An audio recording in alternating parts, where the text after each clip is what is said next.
There is information suggesting that the Buddha passed into nirvana after being harmed by one of his closest disciples. So what is the truth behind this story? Let's find out together in the video below. During the time of the Buddha's presence in the world, with his supreme wisdom, sublime virtue, and boundless compassion, he inspired and guided countless beings. Many people, after just one audience with him or a single visit to the monastery to hear his teachings, immediately vowed to renounce worldly life. They left home to follow the spiritual path, relinquishing family life to live without house or home. From the first turning of the Dharma wheel until his entry into parinirvana, he guided and gave the monastic ordination to a great many people. From the first 5 disciples, beginning with Kaundinya, Kyu Tran Nyu, to the last ordained disciple, the Venerable Subhadda, Tu Bat Dala. Among them, many distinguished disciples later became enlightened noble sanghas, like the Venerable Shariputra, Madhgalyayana, Ananda, and Mahakashyapa. However, among the Buddha's disciples, there was one venerable elder whose behavior was exceedingly peculiar.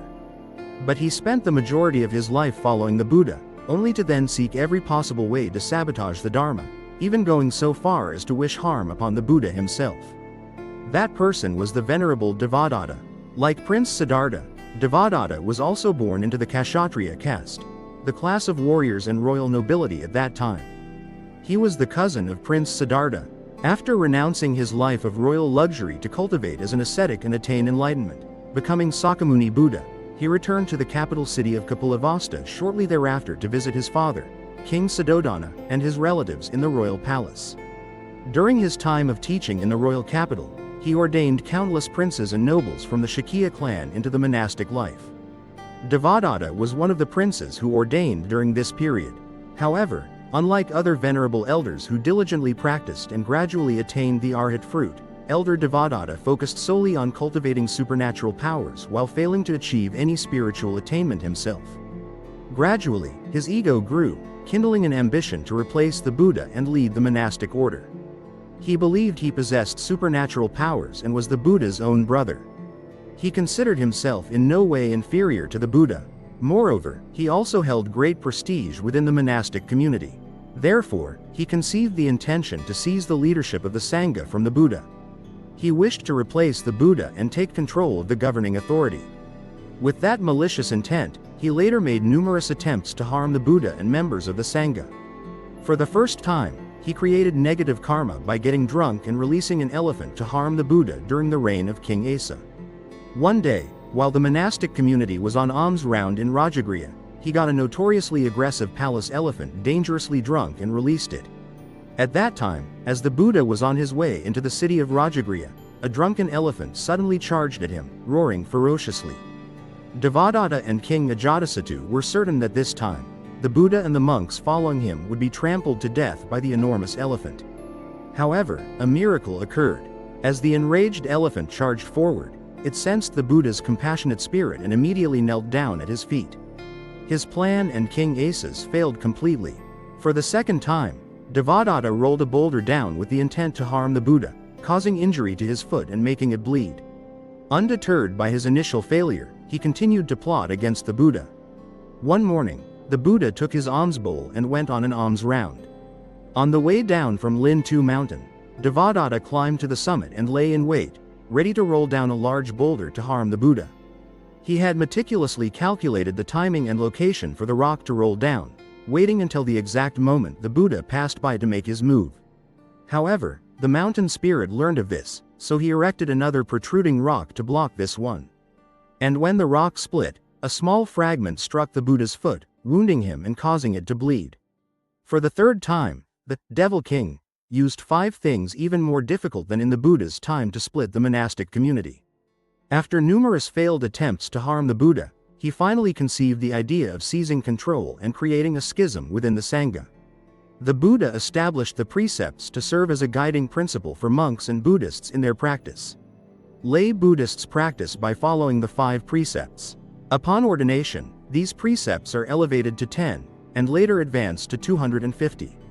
The precepts of Buddhism are established to help practitioners cultivate dignity in body and mind, maintaining physical serenity, thereby enabling them to turn inward and contemplate themselves. However, Devadatta thought that with the Buddha's precepts being as they were now, he must surpass the Buddha himself. Therefore, he established 5 additional laws.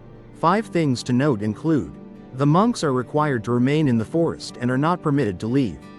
The monks must sleep at the foot of trees and are not permitted to sleep anywhere else. Monks are required to wear robes made from *pamsakula*, meaning garments sewn from discarded cloth fragments collected in cemeteries, from cremation grounds, hospitals, or from the cloths cast aside after childbirth. Monks must go on alms rounds to receive food, but they are not permitted to accept direct invitations or offerings from donors. A monk on alms round is not permitted to use meat or fish, but may only receive vegetarian food. With 5 self-imposed restrictions, he continued to seek ways to divide and sabotage the monastic community. The Buddha Shakyamuni once taught that there are 5 difficult things in life. However, Bhikkhuni Devadatta proposed 5 different difficulties, arguing that these were even harder to accomplish than the teachings of the Buddha. He said that my precepts are now even stricter than those of the Buddha, which proves that I will cultivate to a higher spiritual state than he did. Now, O bhikkhus, which of you will follow me? When the Buddha preached about the 5 things harder to achieve than attaining Buddhahood, 500 bhikkhus wavered, abandoned him to follow Devadatta, and established a separate monastic order. But the Buddha sent Sariputra and Maudgalyayana to teach the group of 500 bhikkhus who were following Devadatta. As a result, all 500 of them attained enlightenment. Gradually, Devadatta abandoned his false views and returned to take refuge in the Buddha. Finally, Devadatta was left alone. By then, his body was completely exhausted, and his illness grew increasingly severe. At that moment, he sincerely repented before the Buddha, turning his heart to take refuge in the teachings. The monks led him to an audience with the Buddha so he could sincerely repent. The earth swallowing. From another perspective, it can be seen that the ascetic practices proposed by Devadatta were highly consistent with the prevailing ideology of the time. Therefore, this method received widespread support from the members of the monastic community. It was originally a common practice in some religions in India at that time. Even the practice of asceticism remains profoundly influential to this day, as exemplified by the case of Amar Bharati, a Hindu devotee. He claimed to have raised his hand to the heavens back in 1973, even though his right arm at the time was merely a bag of skin and bones and had completely lost the ability to move. It has become a sacred symbol for devotees of Lord Shiva. Mr. Amar Bharati, who belonged to the middle class, had a stable life with a secure job, a fully furnished home, a wife, and 3 children. One morning in 1970, he suddenly awoke and decided to renounce everything, devoting his entire life to serving Lord Shiva. He dressed simply and began wandering the streets of India, carrying only the chasula, a metal trident, in his hand. 3 years later, Mr. Amar Bharati realized he was still too engrossed in worldly pleasures. Therefore, he decided to raise his right arm high and has maintained that position for the past 38 years. Some believe that Amar Bharati was deeply saddened by the ongoing wars in the world, so he raised his hand high as a call for peace. According to ODT Central, Amar Bharati has inspired many of his followers. Some people raised their hands toward the sky and maintained that posture for 7 years, 13 years, and some even up to 25 years. Throughout that period, they had to endure immense pain and loss. Hindu devotees have many ways to express their devotion, such as bathing in sacred rivers, maintaining a permanent vegetarian diet, or even sleeping in a standing position. Amar Bharati's style is truly extraordinary. But from the Buddha's perspective, all forms of ascetic practice are incapable of bringing liberation to sentient beings. Furthermore, that method cannot help us arouse the Bodhi mind, attain enlightenment, and achieve Buddhahood. All ascetics forget that the very essence of spiritual practice is the heart. The foundation of all spiritual practice is the heart. For asceticism shows no capacity whatsoever to provide joy or support for enlightenment. The robe does not make the monk. Methodology, systematic practice, or secret techniques are not the decisive factors in creating a true spiritual practitioner. With a pure heart alone, even the most ordinary person can attain enlightenment and become a Buddha. The following story of an emperor will help you understand this more clearly. Emperor Wu of Liang, whose birth name was Shao Yan and courtesy name was Shuda, was a 25th generation descendant of Shao He, the chancellor of the Han dynasty. He was the only emperor who enjoyed the profession of cooking, maintained a lifelong vegetarian diet, and lived a life of celibacy. In 527, the founder of Zen Buddhism, Bodhidharma, traveled from India by sea to Nan'e. Emperor Wu of Liang, having heard of your esteemed reputation, was filled with profound admiration. He then dispatched an envoy to invite you to the capital, Jinling, to expound upon the sutras and preach the Dharma. When meeting Bodhidharma, Emperor Wu of Liang appeared very pleased with himself and asked him, "Since ascending the throne, Your Majesty has devoted efforts to building pagodas, granting ordination to countless monks, and tirelessly printing sacred texts while performing good deeds. May I ask what merit these actions have brought?" "There is no merit whatsoever." Da Mo's answer was like a bucket of cold water thrown straight in his face, leaving Emperor Wu of Liang stunned and unable to comprehend why it was so. Because understanding the path, though it may appear to be meritorious, is in fact not true merit. So then, what is called true merit? And the patriarch answered, to realize the self-nature of that wisdom is to see its true form, which is fundamentally formless. The essence is intrinsically empty and silent, mysteriously luminous and perfectly bright, with all merits inherently complete in the self-nature. This cannot be attained through worldly means or pursuits. So I ask, what then is considered the ultimate truth, the supreme and primary meaning? There is absolutely no saint here. So, who exactly is blaming whom for the delay? Emperor Wu of Liang was utterly perplexed, his face clearly revealing his displeasure. Seeing that the conditions were not yet ripe, Bodhidharma took his leave and journeyed to Shaolin Temple on Mount Song, where he sat facing a wall to transmit his teachings. The true merit, as taught by Bodhidharma, is the merit of one's intrinsic nature, which is already complete and perfect within each of us. Merit does not automatically increase simply because one gives alms, nor does it decrease because one does not. A good nature is inherent in human character. Doing good is simply what one ought to do. Why should one calculate or hope for reward? Zen Buddhism advocates pointing directly to the human mind, seeing one's true nature and attaining Buddhahood. This method makes no distinction between internal and external, self and others, or ordinary beings and saints. Ultimately, there is no saint.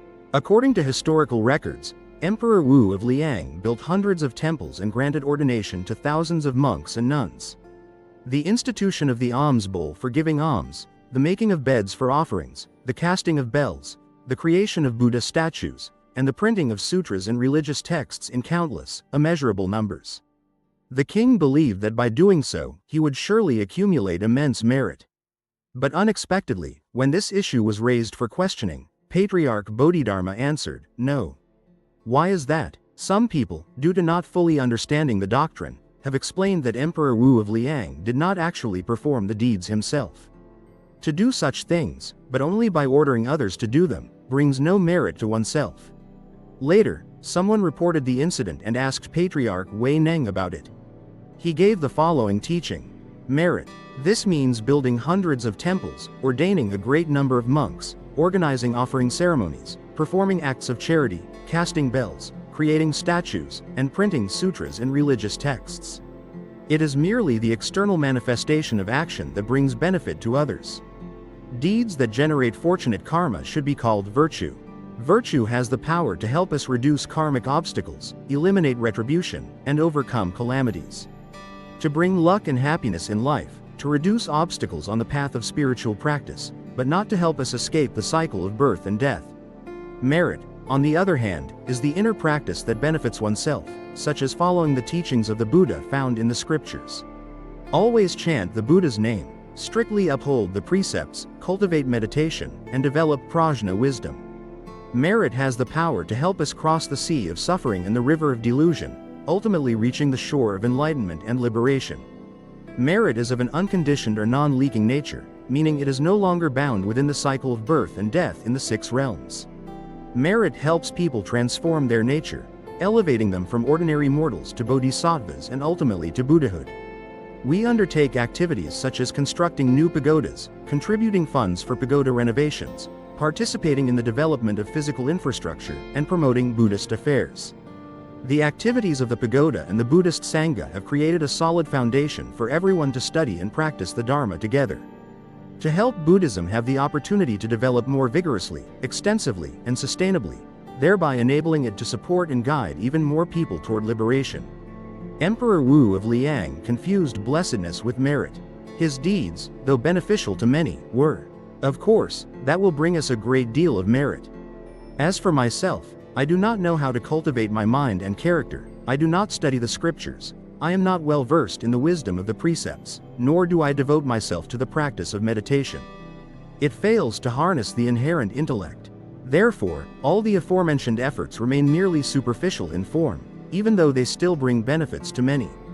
But it brings no benefit to one's own enlightenment and liberation. Why is that so? The reason is that the greed, hatred, and delusion within us not only do not decrease. Yet, not only did the distress not diminish, but it instead showed a tendency to increase. The sorrows within showed no sign of fading. On the contrary, they seemed to grow even more dense. Because they focus too much on the useful things they themselves have accomplished, they easily develop the thought that few can achieve what they have. Therefore, their pride and arrogance grew ever greater. They thought the sky was just a lid, looked down on everyone, and knew only how to praise and glorify themselves. Other tasks, such as printing sutras and texts to distribute for everyone to read. As for myself, I do not read scriptures. I only contribute to offerings and help those who encounter misfortune and poverty. But failing to understand the noble meaning of these deeds, they instead developed a desire to be duly rewarded in the heavenly realm hereafter. All of those actions only bring about merit and virtue. For example, someone might donate money to the poor or offer a sum of money to the temple, with the heartfelt wish to win the jackpot, to have thriving business, smooth operations, and to reap abundant profits. May your exams be passed with flying colors, your comings and goings be safe and sound, your love life be blessed with fortune, all your affairs be peaceful, every matter go as you wish, and your every desire be fulfilled. Therefore, how can one accumulate merit when greed becomes excessive? By doing so, the merit one receives is only equivalent to the amount of money one has spent. Sow a small seed, reap a small harvest. This is an inevitable and unchangeable truth. Let us wholeheartedly do as many good deeds as possible, and then not dwell on them afterward. Do not cling to merits to recount or expect future rewards, and our mind's craving for fame and gain will naturally diminish. My mind also feels lighter than before, because these actions benefit both others and myself, thereby creating blessings and merit. Therefore, to achieve the fruits of spiritual practice, the first thing we must do is keep our minds clear and pure. It could be said that D3D3 is the very image that symbolizes the hidden demonic side within each of us, symbolizing greed, hatred, and delusion, which are the fundamental roots of suffering for sentient beings. The Jataka Sutras mention many karmic grievances between the Buddha and Devadatta. Whenever the Bodhisattva Siddhartha manifests in the earthly realm to guide sentient beings, D3D3 follows to seek ways to sabotage his efforts. Sometimes the Bodhisattva manifests as a king of deer, a king of elephants, or a king of monkeys, while Devadatta manifests as a hunter. When the Bodhisattva incarnated as a humble, kind-hearted, and wise commoner, the Venerable One manifested as a deceitful merchant, possessing a malicious and cruel nature. From this, it can be seen that this is true not only in this life, but also in many previous ones. D3D3 Buddha always followed the Buddha with the intention of trying to sabotage him. However, with boundless compassion, no matter how many sins the Venerable One has committed. However, in the end, he was ultimately forgiven by the Buddha and received the prophecy of Buddhahood after he had fully atoned for his evil karma in hell, cultivated his practice, and attained enlightenment. Generally, in the original canonical texts, there is a consensus that Devadatta was a malevolent figure who committed many grave offenses. Conversely, in classical Mahayana systems, D3D3 is regarded as a bodhisattva who specializes in the practice of adverse conduct. That is, doing things that obstruct others' spiritual practice. Diligently pursuing and practicing ascetic disciplines help Bodhisattva Siddhartha cultivate and perfect the perfection of patience, Kshanti Paramita. And through the perfect fulfillment of the paramis, the Bodhisattva attained enlightenment and became a Buddha. The Buddha never viewed Devadatta as an enemy. On the contrary, he always considered the Venerable One to be the greatest spiritual friend of his life. If not for the Venerable One, the Buddha would not have attained enlightenment so effortlessly. The image of Devadatta symbolizes adversities and difficulties encountered not only in daily life but also on the path of Buddhist practice. One must know how to overcome adversity. Only through hardships and challenges can one truly mature. The same goes for practitioners. They must overcome all obstacles and hardships to reach the state of liberation. We must understand that human intelligence is nurtured in silence, while character is forged and matured amidst the storms of life. An airplane can take off by flying against the wind, just as a ship anchored in port remains safe. But one builds a ship to send it out to sea, to confront the storms and tempests. These statements aim to encourage us to strive to overcome adversity, while also viewing it as an opportunity for progress and growth. The storms of life may cause us to stumble, but what matters is that afterward, we must know how to rise and continue forward. If we become discouraged by difficulties, stop, or even retreat, we will never achieve any success on the path of learning. The image of Empress Dowager Dat Na is a symbol of hardships and challenges. The Buddha appears as a symbol of overcoming all challenges and adversities. We should follow the example of the Buddha